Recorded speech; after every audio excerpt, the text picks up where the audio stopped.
Anda bersama SBS Bahasa Indonesia. SBS. This is SBS Radio.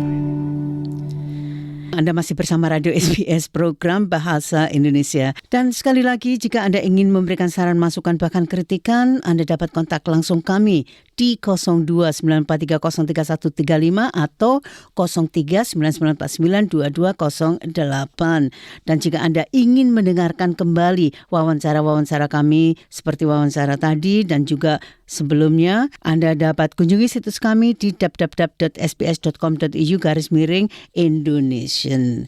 Nah, tanggal 30 Juni telah berlalu, yang berarti kita telah memasuki tahun finansial baru. Dan sebagai pembayar pajak, ada satu kewajiban ini, bahwa kita semua diharuskan untuk mengajukan pengembalian pajak ke kantor pajak Australia. Nah, apakah saat ini itu ada perubahan dan sebagainya? Untuk mengetahuinya, kami sebelumnya mengundang atau menghubungi Bapak Andi Asyandi dari Success Tax Professional di Adelaide untuk menjelaskannya. Berikut wawancara kami tersebut. Terima kasih sekali Pak Andi Asyandi. Terima kasih banyak Ibu Sri atas kesempatannya lagi. Wah, ini benar-benar spesial ya hari ini. Terima kasih banyak Ibu Sri. Kami Bapak yang spesial ini karena ini mumpung masih awal Bapak, sehingga kami dapat mempersiapkan. Maksudnya itu begitu. Jadi sebelum kami ini minta pengembalian pajak, kami sudah tahu apa yang harus kami perhatikan. Ini kan suatu peristiwa yang tidak asing lagi. Setiap tahun itu bagi pembayar pajak harus mengajukan pengembalian pajak. Namun untuk tahun 2021 ini, itu apakah ada perubahan atau apakah ada hal-hal yang baru yang harus kami perhatikan, Bapak? Ya Ibu Sri, terima kasih banyak sebelumnya. Seperti yang sudah kita bahas 2 tahun yang lalu 2019 tentang single tax payroll. Jadi ini kebetulan tahun ini setelah habis itu 2019, 2020, 2021 kayaknya semuanya udah benar-benar 100% ya. Udah mulai keluar dan kebetulan saya pantau langsung dari semenjak mulainya tanggal 1 Juli kemarin hari Kamis itu kebetulan portal ATO down, terus hari Jumat. Nah, terus kemarin itu hari Senin semua informasi yang termasuk di single tax payroll, termasuk wages, semua gaji sudah bisa didapatkan langsung dari MyGov yang bisa memakai sarana MyGov untuk MyTax juga. Jadi sebenarnya otomatis sudah kita tidak perlu dikasih semacam biaya wajib atau income statement lagi, Bu. Jadi lebih gampang, lebih mudah dan cepat sekarang. Jadi semuanya itu sudah ada template-nya, ibaratnya begitu Bapak? Betul Ibu Sri. Itu bagi mereka yang melakukannya sendiri kan, begitu kan Bapak? Betul Ibu Sri, iya. Nah, sekarang Bapak walaupun template itu sudah ada, tapi biasanya kan ada, tapi perhatikan untuk hal-hal semacam ini misalkan. Nah, apakah ada catatan-catatan seperti itu Bapak?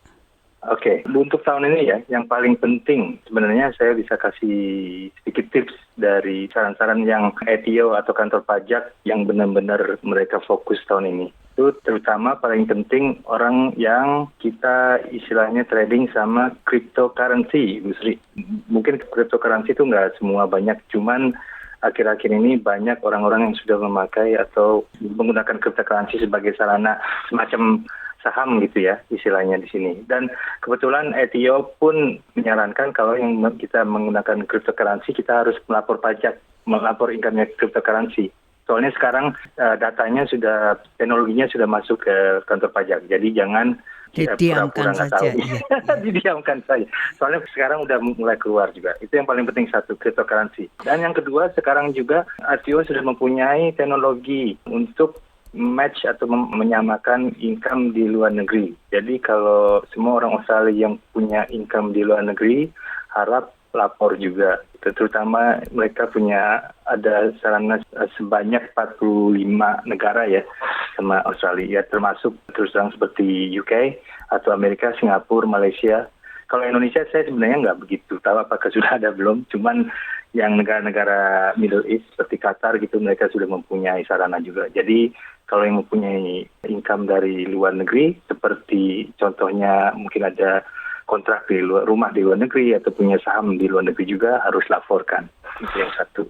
Nah, bagaimana kalau itu pensiun, Bapak? Kalau pensiun dari luar negeri, kalau kita mau ditransfer ke sini atau dilaporkan dari luar negeri ke Australia, sebenarnya nanti kita bisa termasuk income juga. Oke, cuman kalau dimasukin ke superannuation-nya kita sendiri juga ya harus langsung dimasukkan. Kalau kita transfer dari luar negeri ke sini, harus dimasukkan ke superannuation-nya kita langsung. Cuman kalau ditransfer langsung nanti bisa termasuk capital gain tax jadinya.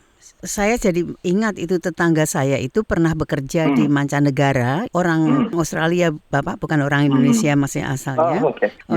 Dia mempunyai, kalau tidak salah, juga semacam superannuasi begitu. Tapi rupanya orang itu berusaha untuk tidak mengkaitkannya dengan ATO sini begitu, Bapak. Makanya itu tadi saya tanyakan bagaimana kalau misalkan seseorang yang mempunyai apakah itu pensiun atau itu berupa superannuasi yang dari mancanegara itu bagaimana? Karena itu semacam sesuatu yang dimiliki itu kan sebetulnya harus dilaporkan kan begitu kan, Pak? Betul, Ibu Sri. Cuman kalau super yang di luar negeri, kalau supernya masih dapat, istilahnya kalau kita mendapatkan kenaikan dari jumlah supernya, ya kemungkinan itu bisa dimasukkan ke dalam income. Cuman yang saya bicarakan di sini terutama income yang aktif ya, seperti kerjaan atau seperti saham atau ada rental income atau bisnis gitu, bisnis di luar negeri itu yang paling penting. Ya, penghasilan semua itu harus masuk, iya. Penghasilan. Nah, ini yang harus dilaporkan ya, Bapak, ibaratnya. Nah, sekarang biasanya orang kan akan bertanya kan, Bapak, bagaimana kita dapat memaksimalkan klaim itu biasanya. Saya menanyakan sejauh masih dalam koridor atau tanda petik legal ya, Bapak. Itu legal ya, iya. Okay. Sebenarnya itu gampang saja, Ibu Sri. Selama itu pengeluaran masih berurusan atau berhubungan dengan kerjaan kita, itu sebenarnya kita bisa klaim. Cuman syarat yang paling penting ada 3. 1, kita harus benar-benar mengeluarkan atau membayar sendiri, out of pocket istilahnya. Yang 1. Yang kedua, itu harus benar-benar berhubungan dengan kerjaannya. Dan yang ketiga paling penting juga, dan sekarang ATO itu mewajibkan semua orang untuk membuktikannya. Jadi dengan catatan kita punya receipt atau dia bilang kalau nggak punya receipt nggak ada alasan lagi, kita sekarang semuanya punya HP jadi bisa difoto gitu, Bu. Jadi harus ada buktinya yang penting. Ini saya juga punya kebiasaan yang jelek, Bapak. Kadang-kadang bukan kwitansi atau receipt itu terus diletakkan di mana padahal sudah dimasukkan ke amplop atau apa, nanti amplopnya pas waktunya raib, hilang. Nah, Bapak, kalau dulu kan ada yang namanya 250 non-deductible atau apa, itu bagaimana, Bapak? Itu masih berlaku? 250 itu sebenarnya berhubungan dengan yang namanya self-education. Jadi itu dengan berhubungan kalau kita istilahnya belajar lagi atau mungkin balik ke uni atau tes lagi dengan catatan berhubungan lagi dengan kerjaan kita sekarang. Cuman yang 250 itu sampai sekarang masih belum dipas sama parlemen, Bu ya. Ini baru kemarin dalam masuk tahap budget. Baru budget. Cuman mereka pikir mungkin nanti pas election mungkin ya, pas ada pemilu. Ya, jadi maksudnya 250 itu, kalaupun orang itu tidak secara resmi mengikuti pendidikan resmi, contohnya saya ambil diri saya saja misalnya, Bapak, yang mudah. Untuk pekerjaan saya atau saya beli buku ini, beli buku itu, pikirnya untuk supaya otak saya lebih cerdas atau untuk apapun pengetahuan. Buat ngasah lagi lah istilahnya. Ya. Jadi dari pengeluaran itu, apakah itu dapat diminta pengembalian, Bapak?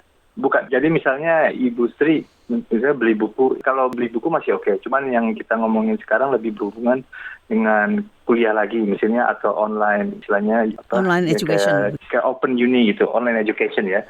Misalnya Ibu Sri mendaftarkan $1,000 ya. Terus $1,000 course ini, oke.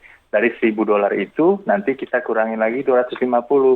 Nanti yang Ibu Sri bisa klaim cuma 750 gitu maksudnya. Itu dari $1,000 itu. Yang non-deductible itu tadi. Betul. Nanti yang mau dibicarakan itu mereka mau menghapuskan 250, nanti Ibu Sri bisa klaim 1,000-nya 100% sebagai tax deduction. Ini belum selesai. Masih tahun ini 250. Ya, saya loncat-loncat ini, Bapak. Ya nggak apa-apa, Bu. Nah, biasanya orang-orang itu untuk katakanlah sedia payung sebelum hujan. Kalau misalkan dapat gaji, ya disimpan. Nah, biasanya menyimpannya itu dengan salary sacrifice itu. Nah, itu betul, bagaimana? Nah, salary sacrifice itu sebenarnya bukan buat semua industri ya, Bu ya. Sebenarnya kalau teorinya salary sacrifice itu artinya mengurangi income sebelum pajak. Jadi saya kasih tahu teorinya dulu. Misalnya income-nya Ibu Sri misalnya 50.000 nih semuanya. Terus kalau di salary sacrifice biasanya dikurangin 15.000 misalnya.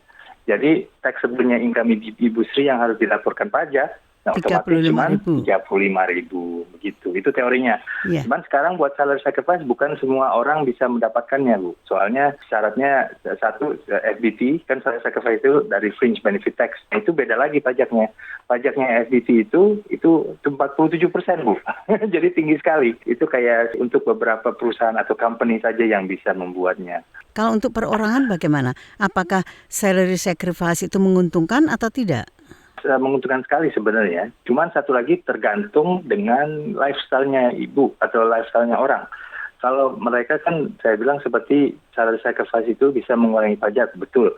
Cuman nanti kontranya dari salary sacrifice nanti sebenarnya dapat cashback atau dapat cash flow-nya sebenarnya berkurang. Soalnya kan nanti larinya semua ke salary sacrifice. Nah, salary sacrifice itu sebenarnya misalnya tadi saya bilang 15.000 per tahun.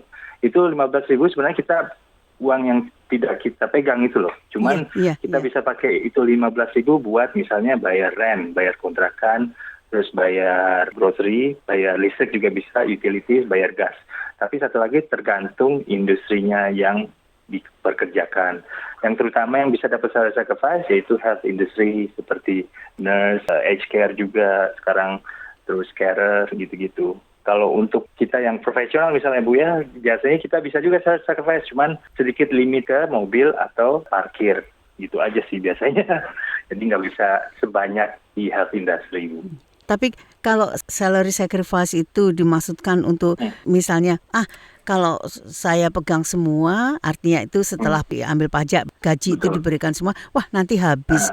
Tapi kalau misalkan 10% atau apa, saya masukkan ke dalam sacrifice. Betul.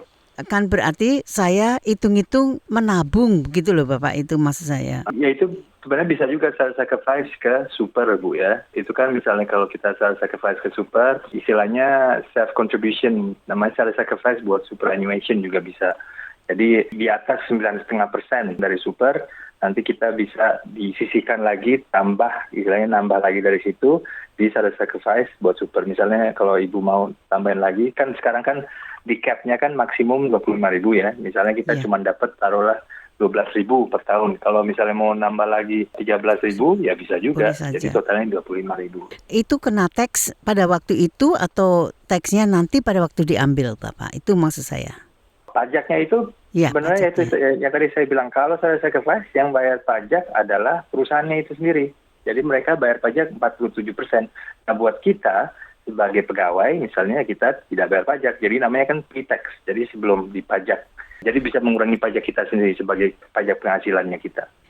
Terutama untuk ini para kaula muda itu salah satu cara untuk mengurangi pajak, keduanya juga menyimpan, kan begitu? Betul, bisa begitu juga. Bapak kaitannya dengan child care itu bagaimana? Maksud Ibu child care subsidi kah? Iya. Child care subsidi itu sebenarnya nggak ada urusannya dengan pajak ya, dan kita nggak bisa klaim itu ya.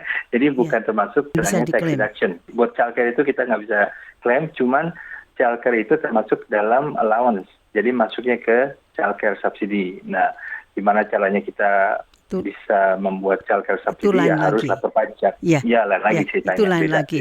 Ada hubungannya dengan kantor pajak, tetapi tidak berkaitan langsung dengan pengembalian pajak itu sendiri. Betul, pengembalian pajak. Tidak ada urusan. Ya. Mungkin masih ada lagi Bapak yang dapat dijelaskan? Ya, sekarang asal Ibu Sri tahu juga, nanti ya semenjak minggu lalu ya, tanggal 1 Juli, super kita semua naik Bu ya, jadi sekarang 10%. Dari 9,5 itu. Dari 9,5. Jadi semua orang sudah naik 10%. Sebenarnya sih udah lama ya, dari bulan Oktober budget yang kemarin itu, tax bracket kita persentasenya jadi berkurang sekarang. Misalnya sekarang penghasilannya kita dari 21.000 ke 45.000, jadi cuman pajaknya 21% atau 19%, saya ngomongin 21%, 19% ditambah Medicare levy ya, 2%. Terus yang mediumnya 45.000 sampai 120.000, jadi pajaknya cuma dikenakan 34,5%. Dan sekarang 120.000 sampai 180.000, sekarang pajaknya cuma 39%. Jadi kita marginal tax-nya sekarang udah naik ya, dan pajaknya berkurang gitu Bu. Lebih banyak menguntungkan buat semua pihak istilahnya. Betul Bapak? Karena kalau mereka yang diambang, maksud saya kalau mereka yang diambang seperti 45, kalau ini gajinya 46, kan juga yang masuk yang ke 34. Makanya kan ada tax deduction, deductible Bu. Makanya harus pinter-pinter nyari tax deduction itu. Kalau bisa mengurangi dari 46, bisa berkurang sampai 45 misalnya, kan lumayan. Jadi bisa masuknya ke taxable income-nya ke 21%. Ini tepat sekali Bapak dengan pertanyaan saya terdahulu. Karena katakanlah yang middle tax itu, kan dari 45 sampai dengan 150 kan begitu. Nah, Bapak mengatakan pinter-pinter saja mengurangi sehingga the taxable income ya Bapak. Kalau orang mengatakan kan jadi jumlah penghasilan yang dapat dikenakan pajak. Betul, nah itu menjadi berkurang dari 45 atau bisa 45. Jadi misalnya maksudnya begini, jadi kalau saya melakukan itu apakah masuk ke superannuasi atau apa, berarti yang tadinya income saya itu 46 misalnya, karena self-sacrifice saya itu sedikit saja Pak, jangan banyak-banyak, 9.000. 9.000 ya? Kalau 10.000 itu kan sudah hampir 20% Bapak, begitu. Iya Bu, benar-benar. Ya. Jadi katakanlah 9.000. Nah kalau 9.000 kan berarti 37.000. Iya 37. Nah apakah itu dapat dilakukan seperti itu Bapak? Oh bisa sekali Bu. Jadi kalau kita misalnya 46.000 kan itu gross ya semuanya. Jadi di perjanjian kita 46.000 misalnya. Terus kita menggunakan salary sacrifice itu mau apapun ya terserah. Terus tiba-tiba taruhlah 9.000 lah, mau parkir, mau bayar kontrak segala macam. Terus jadi total taxable income-nya ini sebelum kita ada deduction juga loh Bu. Jadi ini cuman baru salary sacrifice ya. Nah terus langsung tiba-tiba taxable income-nya 37.000.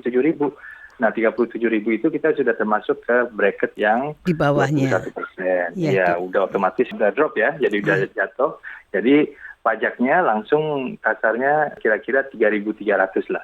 Jadi lumayan kan dari yang pajak yang pertama, kalau 46.000 misalnya Ibu Sri, 46.000 itu pajaknya kira-kira 5.000 loh. Jadi lumayan 2.000 berkurang. Itu yang saya maksudkan Bapak. Jadi ini nyata, semuanya di atas meja, jelas dan diperbolehkan, begitu kan Bapak ini? Betul. Itu yang saya maksudkan.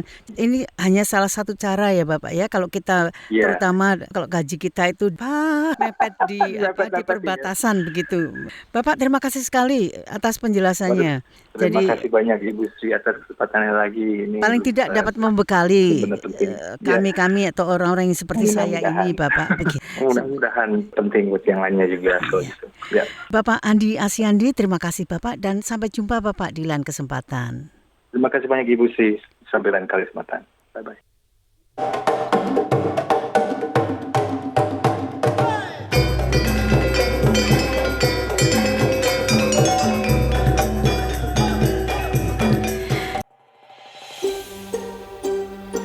Sukai, berbagi, komentar. Ikuti SBS program Bahasa Indonesia di Facebook.